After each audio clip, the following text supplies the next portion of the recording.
Selamat pagi, salam sejahtera. Terima kasih kerana menonton channel Nazilin Unity. Ramai yang puas hati apabila ahli parlimen kerajaan telah pun menyekolahkan ahli parlimen PAS. Kebelakangan ini kita lihat terlalu ramai ahli parlimen, khususnya daripada pembangkang yang cuba buat-buat pintar, tapi akhirnya kenampakan bukan kepintaran, tapi ketidaktahuan. Yang paling lucu lagi ialah apabila mereka bercakap seakan-akan tidak berfikir terlebih dahulu. Cakap dulu, baru fikir. Cakap dulu, baru minta maaf. Fitnah dulu, baru memohon maaf. Fitnah dulu, baru minta maaf lagi. Tapi apa jadi? Buat lagi, dan buat lagi. Itulah yang menyedihkan kita semua.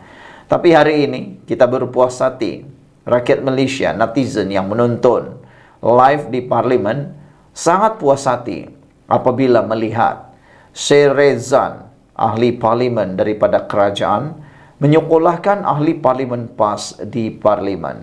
Ini semua tindakan ahli parlimen PAS itu memberikan contoh yang tiada kaitan langsung atau tiada pun di dalam perkara yang cuba beliau tunjulkan itu.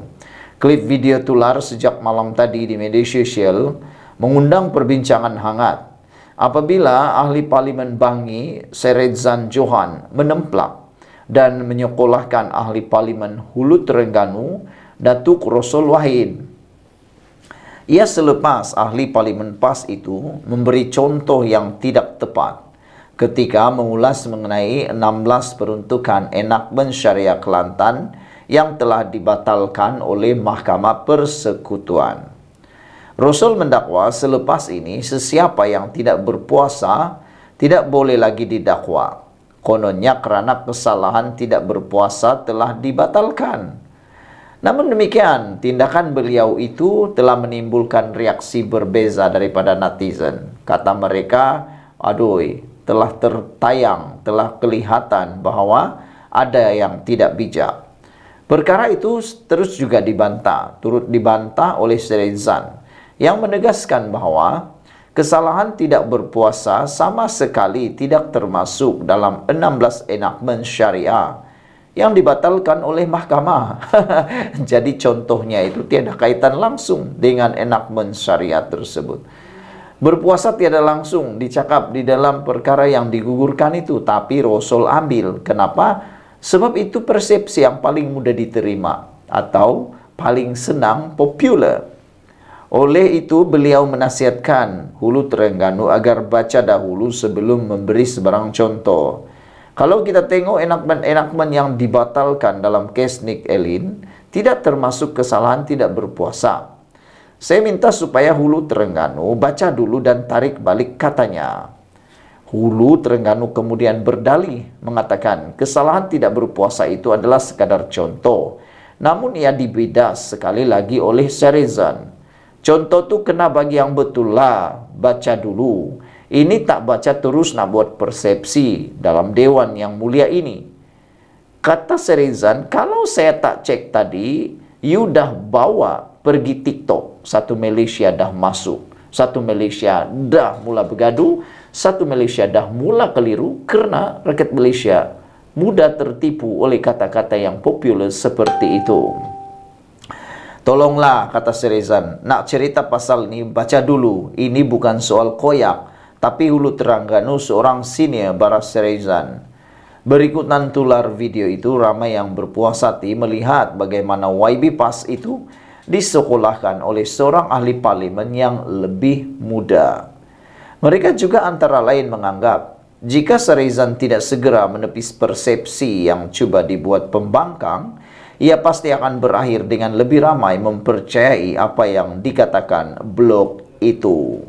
Sekian dulu untuk kali ini. Jangan lupa tinggalkan komen Anda, tekan butang subscribe. Kita jumpa lagi. Bye-bye. Salam sejahtera. Terima kasih kerana menonton channel Nazilin Unity. Ini pastinya membuatkan walaupun penyokong Perikatan Nasional Pembangkang akan terjun tasik dan tak timbul-timbul lagi. Kenapa? Terlalu sedih untuk mengangkat muka. Bayangkan mereka seringkali menjajah. Kononnya ringgit Malaysia ini akan terus drop dan terus drop dan akan terus drop. Tiada harapan lagi, kata mereka. Harapan hanya ada kalau Perikatan Nasional yang memimpin negara, kata mereka. Tapi rupa-rupanya tak sampai pun beberapa jam, beberapa hari dakwaan tersebut, akhirnya diberitakan ringgit Malaysia akan mengukuh ke paras 4,50. Wah, ini berita baik untuk kita semua. Tak disangka langsung, belum sampai setahun sudah boleh naik perkara ini. Kerajaan yakin nilai mata wang ringgit Malaysia akan mengukuh ke paras 4,50, kata Menteri Kewangan II, Senator Datuk Seri Amir Hamzah Azizan. Para penganalisis merasakan nilai ringgit Malaysia lebih rendah, antara 8 hingga 10%. Kita rasa ringgit Malaysia akan mengukuh ke RM4,50 sebelum hujung tahun ini, kata beliau dalam sesi jawab list kepada Lim Guan Eng, Pak Echok Bagan, semasa sesi soal jawab menteri. Beliau turut menyatakan bahawa Bank Negara Malaysia (BNM) memainkan peranan proaktif dalam membendung kejatuhan ringgit Malaysia yang berlebihan. Bank Negara Malaysia campur tangan untuk bendung pertukaran berlebihan. Kerajaan juga menggalakkan penggunaan wang tempatan, mengurangkan penggunaan dolar Amerika, katanya. Bank Negara Malaysia juga memperkasa ringgit Malaysia dengan bekerjasama bersama syarikat pelaburan berkaitan kerajaan GLIC dan syarikat berkaitan kerajaan GLC untuk membawa pulang pelaburan asing dan menukarkannya kepada ringgit Malaysia. Beliau turut menyatakan bahawa semua pihak di Malaysia wajar memainkan peranan untuk membantu memulihkan nilai ringgit Malaysia yang jatuh. Antara kaedah yang dicadangkan adalah dengan menggalakkan pelaburan domestik dan menangguhkan pelaburan luar. Galakan sikap Malaysian First, beli barangan domestik, kempen melancung dalam negeri dan meningkatkan prestasi dan mengukuhkan ringgit Malaysia.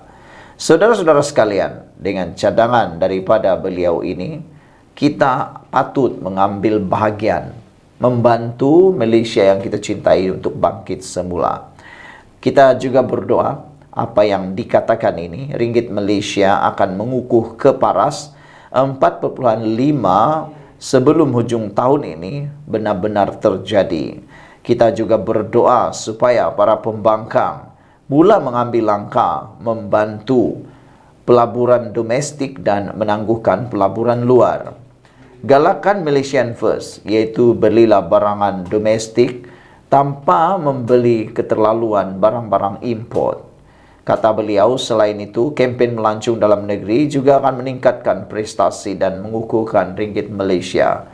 Janganlah jadi seperti ahli-ahli parlimen yang lain yang mana memohon pasport diserahkan semata-mata mau pergi bercuti di luar negara. Tak logik langsung. Sekian dulu untuk kali ini. Jangan lupa tinggalkan komen Anda, tekan butang subscribe. Kita jumpa lagi. Bye-bye. Salam sejahtera. Terima kasih kerana menonton channel Nazilin Unity. Hari ini kita digemparkan dengan pengakuan dua orang ahli parlimen daripada Bersatu. Selepas mereka sah menyokong Anwar Ibrahim dan tebas segan silu menyatakan mereka menyokong Anwar Ibrahim walaupun apa yang berlaku, dan mereka sanggup berdepan dengan kepimpinan Bersatu walaupun pindaan perlembagaan Bersatu yang kononnya tak lama lagi akan dipindah, tapi belum tentu lagi diluluskan oleh ROS. Jadi bagi mereka yang mungkin dah terhege-hege, dah suka-suka, terlompat-lompat gembira kononnya perlembagaan Parti Bersatu akan dipindah, jangan terus terlompat gembira. Karena belum tentu perlembagaan Anda itu atau penyokong itu ataupun perlembagaan itu akan diluluskan oleh ROS. Karena ROS juga mempunyai cara untuk meluluskan, ada kriteria dia. Tapi hari ini kita digembarkan dengan pengakuan dua ahli parlimen Bersatu. Ahli parlimen Bukit Gantang dan ahli parlimen Gua Musang sedia kosongkan kerusi. Wah, berani juga lah kan dua ahli parlimen ini untuk sedia mengosongkan kerusi. Ahli parlimen tersebut ialah daripada Bukit Gantang dan Gua Musang. Dua ahli parlimen bersatu yang telah sah menyokong Perdana Menteri Anwar Ibrahim bersedia mengusungkan kerusi jika pindaan perlembagaannya Sabtu ini melarang mereka menyokong lawan tanpa persetujuan parti. Mereka adalah ahli parlimen Bukit Gantang, Syed Abu Hussein Hafiz Syed Abdul Fasal, dan ahli parlimen Gua Musang, Muhammad Azizi Abu Naim. Syed Hussein berkata, beliau secara peribadi bersedia berdepan sebarang kemungkinan hasil daripada Perhimpunan Agung Khas Bersatu Sabtu ini bagi memindah perlembagaan parti, namun pada masa sama menyerahkan nasibnya kepada rakyat. Sokongan kepada Anwar dimuktamadkan selepas setahun kami berada di pembangkang, tetapi tiada perkara boleh memanfaatkan rakyat di kawasan kami. Daripada kami tarik balik sokongan kepada Anwar dan kembali menyokong pihak asal Bersatu yang tak boleh buat apa-apa, kami rela rakyat buat keputusan, kata beliau lagi. Kami bersedia menghadapi sebarang kemungkinan, termasuk mengusungkan kerusi, katanya pada sidang media di Parlimen. Azizi pula berkata beliau bersedia menyerahkan mandat kepada rakyat jika perlembagaan Bersatu yang akan dipindah memaksa beliau berbuat demikian. Kenyataan menyokong Perdana Menteri ke-10 Anwar Ibrahim adalah dari hati saya dan saya bersedia menghadapi sebarang kemungkinan termasuk mengusungkan kerusi, katanya. Pada 29 Januari, Setiausaha Agung Bersatu Hamzah Zainuddin berkata, parti itu akan memindah perkara 10 dalam perlembagaan parti bagi menghalang insiden wakil rakyatnya menyokong lawan, selain sedia berdepan PRK jika berlaku pengusungan kerusi. Selain Syed Hussein dan Azizi, ahli parlimen Bersatu yang lain menyokong Anwar terdiri Zulkapari Hanapi, Tanjung Karang, Zahari Kecik Jeli, Iskandar Zulkarnain Abdul Khalid Kuala Kangsar, dan Suhaili Abdul Rahman Labuan. Sementara itu, Syed Hussein menafikan beliau dan 5 lagi menyokong Anwar berbuat demikian kerana ada tawaran imbuhan, termasuk jawatan pengerusi Task Force Kluster Makanan Majlis Tindakan Sara Hidup Negara NAKOL. Jawatan itu tidak bergaji. Saya hendak tegaskan, kami sokong Perdana Menteri Anwar tanpa ada unsur pujukan rayuan dan habuan seperti cuba ditimbulkan dalam sesi semalam, katanya merujuk perbahasan ahli parlimen Tasik Gelugur Wan Saiful Wan Jan. Sekian dulu untuk kali ini. Jangan lupa tinggalkan komen Anda, tekan butang subscribe. Kita jumpa lagi. Bye-bye.